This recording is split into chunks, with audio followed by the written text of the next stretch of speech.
This is Cerebral Cinema. Movies of the mind. The Adventures of Sam Spade, Detective. Brought to you by Wild Root Cream Oil Hair Tonic, the non-alcoholic hair tonic that contains lanolin. Wild Root Cream Oil, again and again, the choice of men who put good grooming first.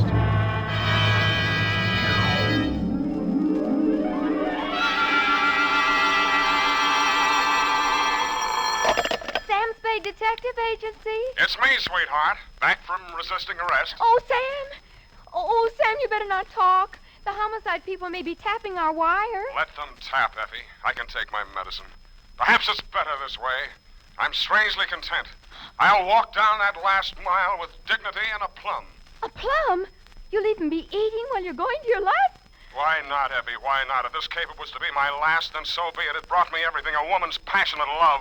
The smell of salt air clean in my nostrils, But and... you struck Lieutenant Dundee, That was the best part. an officer of San Francisco's police people. It was glorious, glorious. Now calm yourself, Effie. Take a fortitude pill. Pull down the shade. Speak to no one. I shall skulk down alleys and secret byways as I come to you to dictate my report on the Stella Starr caper.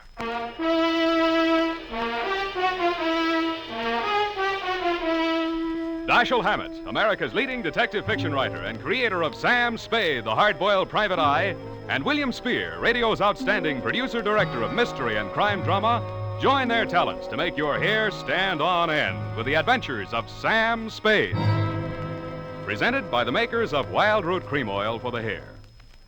Mom, don't look now, but school days are just around the corner. So I'd like to suggest that every day before the children leave for school, you remind them to get that neat, well-groomed look with Wild Root Cream Oil Hair Tonic. Wild Root Cream Oil not only grooms the hair neatly and naturally, it also relieves dryness and removes loose dandruff. So for the children, for Dad, and for yourself, Mom, get Wild Root Cream Oil Hair Tonic.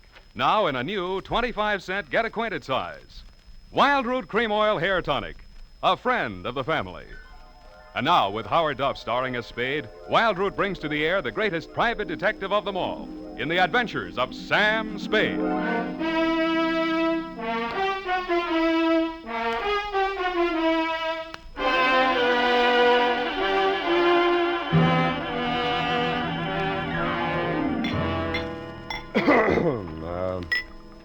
Date, September 5, 1948. To Mrs. Stella Starr, aboard the Stella Starr, Marina Yacht Basin, San Francisco. From Samuel Spade, license number 127-596. Subject, the Stella Starr murders. Murder? Well, Sam, if she's dead. Sprung at the seams and pumping water, Effie, but still afloat. Sam, what kind of talk is that? Salty talk. Shall we continue on a course? On a course. Oh, I mean, of course, Sam. Dear Stella, if anybody had told me that the man who walked into my office had a wife like you, I would have believed it. Because he was obviously a very wealthy man. He was wearing a very expensive skipper's uniform, $1,000 worth of Leica camera, $500 worth of binoculars, a platinum bosun's whistle with a star ruby mounted in it, and the goatee. I'm a very wealthy man, Mr. Spade. I do not say that in boasting, but as a point of information. Thanks. I like to get as many facts as I can from my clients. Your name? Starr, J. Wellington Starr, master of the schooner Stella Starr. Name for my dear little wife, sir. Her picture? Yes, indeed. I call her my little mermaid. Uh-huh. What does she call you? Twinkie. But to the point, sir. It is not my dear little wife that is lost. It's my Webley Vickers. Revolver? A pistol. Blowback, semi-auto, .455 caliber. Anything special on it? Not particularly. Oh, there's one thing. The grip is fashioned from the skull bone of a pygmy, which my dear little wife shot by accident while elephant hunting. Pygmy elephant? No, human. I'm quite fond of the pistol, both because it's a good gun and as a reminder of happy days in the African bush. Here's a picture of my dear little wife in her hunting togs. Is that the pygmy standing next to her? Yes, before the accident. Poor little chap. Was quite melancholy all the morning. Well, sir, when you've found my Webley, bring it round to the yacht. We're moored in the Marina Basin. Have you reported this to the police? Oh, good heavens, no. Why not? It would mean no end of bother. Might even hold up my port clearance. Undoubtedly merely a matter of a crewman needing money. Filched it from my quarters and took it to a moneylender. Don't you imagine? Well, I'll give it a buzz. My fee is $25 a day. The gun worth that? I'm a very wealthy man, Mr. Spade. Well, then make it 50. We settled for 35, and he left. After a leisurely lunch at the Blue Bottle Bar and Grill, I asked myself if I were a seaman who wanted to unload a hot gun, where would I take it? Well, that narrowed the field to about a half a dozen friendly waterfront pawn shops. It took me about an hour and a half to check Friendly Sam, Friendly Rufus, Friendly Tom, Dick, and Harry, and Joe Friendly's place. If your husband's story was true, I was sure I'd find the missing gun in one of these places. But I did. Yes? Something? Got a Webley pistol in here lately? Foreign gun, bone grip? Oh, I got all kinds of guns. Foreign, domestic, Japanese. All types handles. Bone, ivory, plastic, or lead.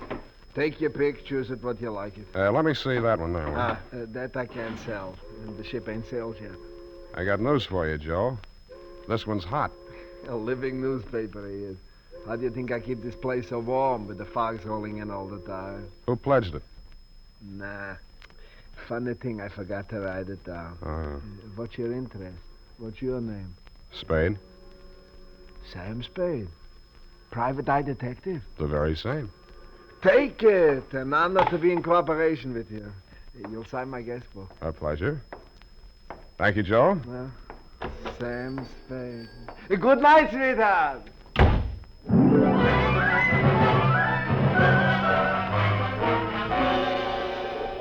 It was dark, and the fog was rolling in by the time I got to the Marina Yacht Basin. The schooner, Stella Starr, was pretty, too, as she rocked gently in her berth on the channel side of the jetty. I did a take after I let myself down aboard her, astern. I could have sworn that it was none other than Lieutenant Dundee of Homicide standing on the forward deck, but it was. I took the Webley pistol out of my overcoat pocket and sniffed the barrel. The unmistakable odor of freshly detonated cordite assailed my nostrils. It had been fired at least once since you knocked off that pygmy. I peeked into the deck house. Your husband's yacht was brightly lighted, and it was through a porthole that I first saw you. I didn't have a bit of trouble identifying you. You were the only blonde there wearing lipstick and an off-the-shoulder gown, which was beautiful, what I could see of it, which was the off part. About then was when I was collared by who later turned out to be Mike McGinnis, chief mate of the Stella Starr. All right, turn around. Lieutenant! Well, look, I'm not a... Yeah. Hey, what's this? Lieutenant! All right, come on, you. Who's that? Mike McGinnis, Lieutenant. Found this guy hiding on that cruiser to our starboard. Good work, McGinnis. Have a gun on him, huh? Yeah, a Webley Vickers. That's it. Mm-hmm. Well, now, what's your name? Huh? Yeah, Dundee, it's me. Uh-huh. Who you working for, Sam? Well, you know I can't tell you that, Dundee, but I'll give you a hint. The name he gave me was J. Wellington Starr. Mm-hmm. Where'd you get this gun? Starr hired me to recover it. It was stolen from him. I found it in a hock shop. That's all I know. Is he dead? That's right. The stiff's in the cabin. Come on.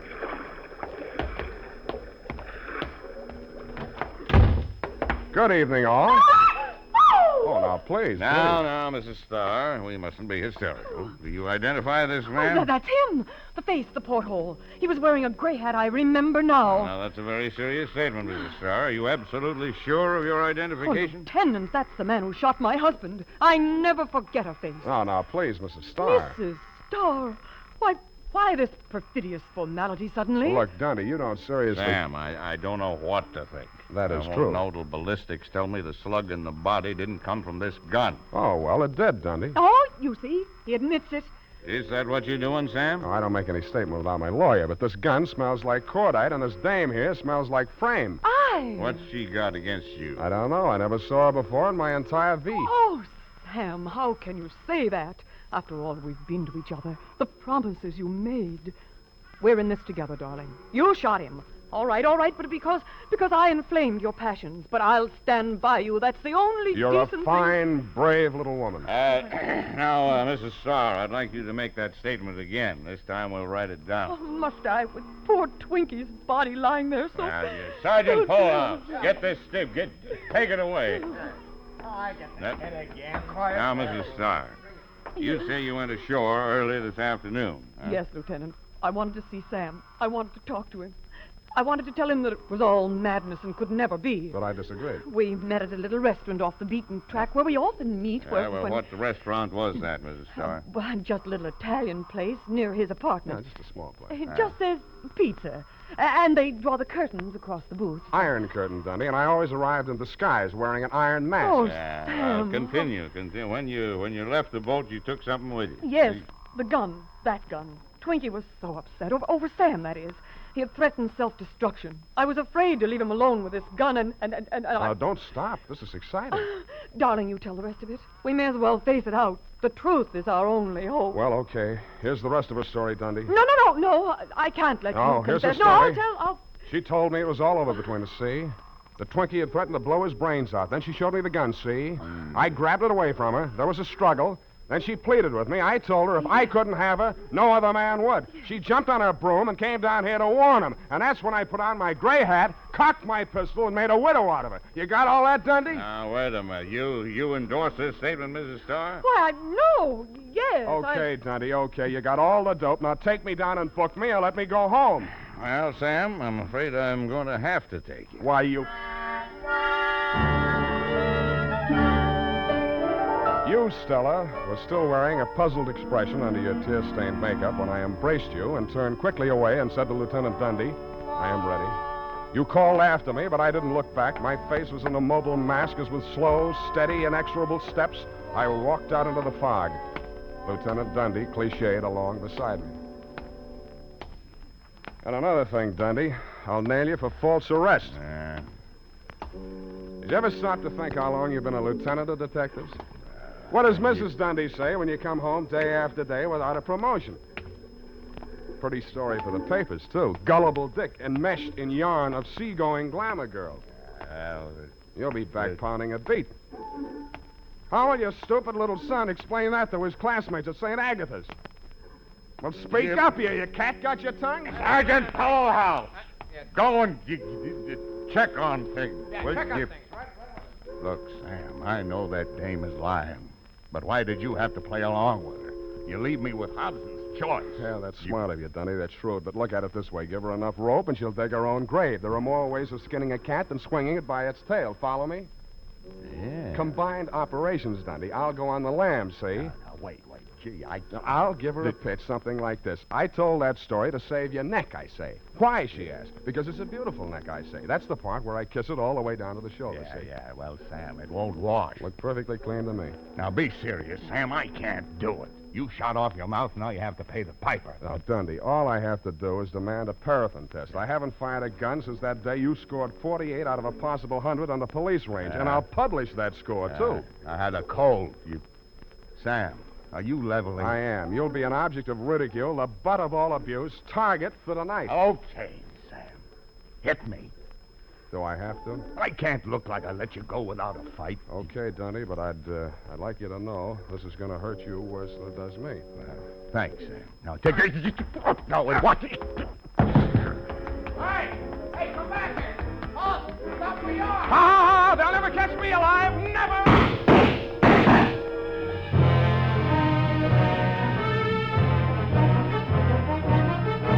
The makers of Wild Root Cream Oil are presenting the weekly Sunday adventure of Dashiell Hammett's famous private detective, Sam Spade.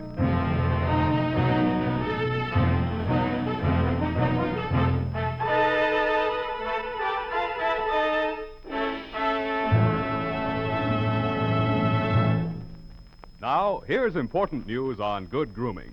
If you want the well-groomed look that helps you get ahead socially and on the job, listen.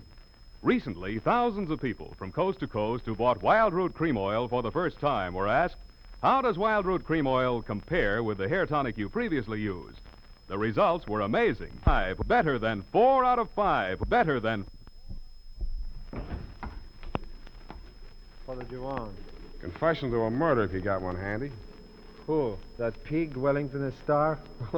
Could be an honor which I don't deserve. Yeah, well, you may get it anyway. Who knows? Could be. You had motive, more than you needed. You were in love with his wife, which adds up to a crime of passion, and he dumped you off in the middle of nowhere, which could add up to a murder for vengeance. But I was not there. You were. I didn't have the pistol. You did. The widow did not accuse me. She accused you. Yeah, she's changed the story. She's accusing you now. That's a lie. She don't going to accuse me. She loves me. Sure. She loves me, too. She loves that chief mate. She loves anybody she can pin that murder on. She loves anybody that can help her make it stick. And the one that's left over gets the jungle treatment. I don't listen to no more bad talk about the Stella. I think you say too much already. I think I'm going to kill you with this. Hey, watch it. Look, I teach you manners when you speak of a lady. I cut you. I cut you in little pieces. Up the ship, Rudy. Come on. Get on your feet. Get up. No, I got enough. I told you. They kill me anyway when they find out what I done with that cargo. Then you did carry something. Sure.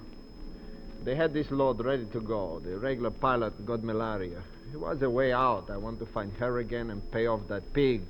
So I don't stop in Mexicali. I keep on flying. I got a plan. With $200,000 of narcotics, I'm going to send that pig Starr into prison so he don't put his dirty hands on her no more. You mean you planted some narcotics on the Stella Starr? Sure. How did you get that stuff on board without anybody knowing? My Stella, this girl is crazy for me. Get some clothes on. You turning me in? What charge? For now, smuggling narcotics and stealing this plane. The murder's something else again. I got to clear myself. And if I can't find the guilty party, I just soon hang that on you, too.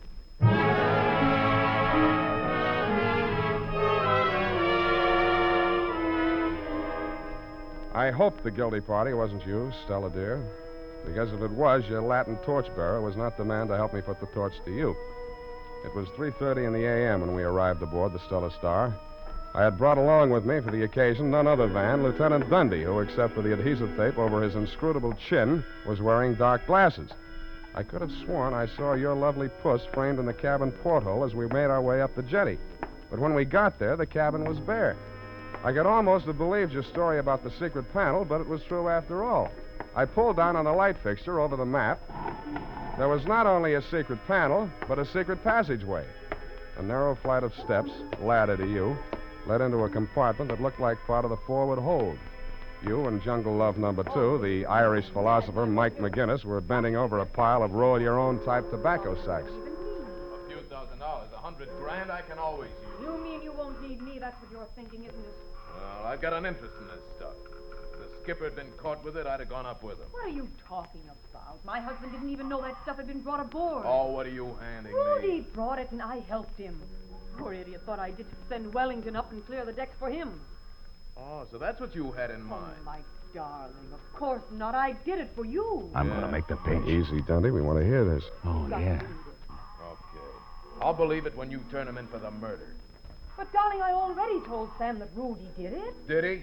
Of course. All right, then that's one more reason for keeping quiet about this stuff. Sounds crazy going all that trouble to frame a man and then knock him off.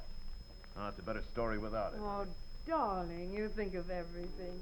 Kiss me. All right, I'll take over from here. You both All right, come and get it. I'm on my way out. Drop, Dundee. Hit the floor. Sam, is he dead? No, not yet. Mike, can you talk? You just scorched him, that's all. No. It's pretty bad, Mike. Whatever you got to say, you better talk fast. Well, if it's bad, what's the difference? Who killed the skipper? Me. He was drunk. Yeah? Threatening to kill himself. She got the gun away from him. Gave it to me to hold on to. I was going to hide it down here, and Uh-huh. so I happened to find this cache of dope. I figured he's handing me half of the risk and none of the profit. You figured he's a natural for a suicide verdict anyway, so all you need is the right moment when nobody's around to have it happen. But in the meantime, he came to me about the missing gun, which gave you the bright idea. You plugged him and then hocked the gun so I could find it easy and arrive with a murder weapon on me. Oh, Mike, you did it for me. Yeah, that's about it. Well, you got it, Dundee? Yeah, huh? How about it? What?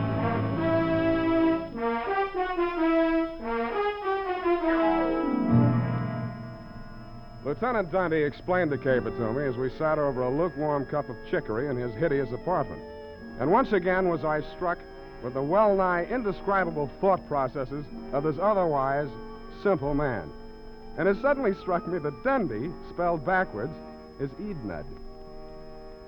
Thank you, Stella, for your generous offer of marriage, but it just wasn't meant to be. Period. End of romance. Will that be all, Sam? Yeah, what do you think about it? Of what, Sam? Well, my big adventure. Must have been awfully dull for you, Sam. Why do you say that? That girl, she must have gotten on your nerves terribly. Well, And having to make love to her in line of duty. yes, I know. You're practically the male Mata Hari. Hey, now, wait a minute. I think you owe me an explanation. Oh, really? I thought it was self-explanatory. Excuse me, Sam, I really must type this up. Not a hurry yet. If you're particular about your appearance, then be particular about your hair tonic. Always insist on Wild Root Cream Oil, the famous non-alcoholic hair tonic with lanolin that grooms your hair neatly and naturally, relieves annoying dryness, and removes loose, ugly dandruff. Now, get Wild Root Cream Oil at your drug or toilet goods counter in the new 25-cent Get Acquainted size bottle. Also, ask your barber for a professional application of Wild Root Cream Oil Hair Tonic. Again and again, the choice of men who put good grooming first. The copy is ready, Sam. Will you please indicate your corrections on the margin? In number 4 pencil, please, your smears. What gives? Really, Sam, with the amount of money expended on office supplies in the agency, I cannot be continually wearing out erasers. Of course, you have the right to use any pencil you wish. In fact, it's quite obvious that you'll go your own way anyhow, even if your life is in danger. Making friends with all sorts of riffraff that should be in straitjackets. F. Not my place to criticize, Sam. After all, the choice of your friends is your choice. But any girl who would shoot down a pygmy in cold blood would stop at nothing. F. And as nearly as I can make out, she didn't. F. Don't. You know what always happens. I know, and I can't stop. I just get all wound up, Sam. Come here. No, don't touch me now, Sam. Not after that awful... Come here. No, Sam, no, Come my here, come hair, here, my come here, lipstick, you just... Oh. Oh, Sam. I'll never go where flamingos fly, will I? I got news for you. Get your hat and coat, purse, gloves, and face on. They're all on. Didn't you notice? Oh, I thought you were gaining weight. Where are we going? Where flamingos fly, on the jukebox and all around the walls, called the Flamingo Bar and Grill. Oh, Sam. And do they have exotic drinks and everything? Sure, and free oyster crackers. Oh, lovely. Come on, get a move on. The Blue Plate Special goes off at 9:45, and it's cream tuna on rice tonight. How nice. Good night, Sam. Hey, wait for me. I had cream tuna for lunch. Good night, Sam. Hard to get, eh? Well, two can play at that game. Good night, sweetheart.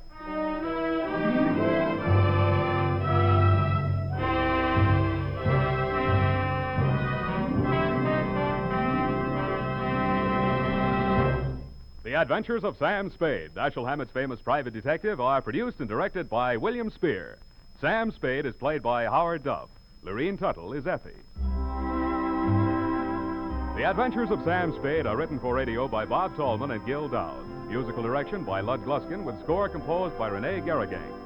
Join us again next Sunday when author Dashiell Hammett and producer William Spear join forces for another adventure with Sam Spade. Brought to you by Wild Root Cream Oil. Again and again, the choice of men who put good grooming first.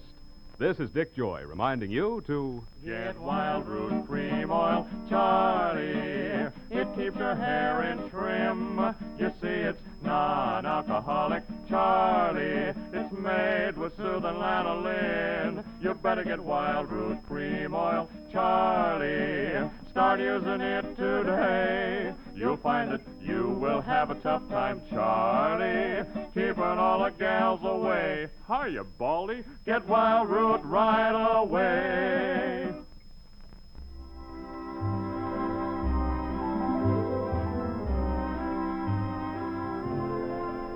This is CBS, the Columbia Broadcasting System.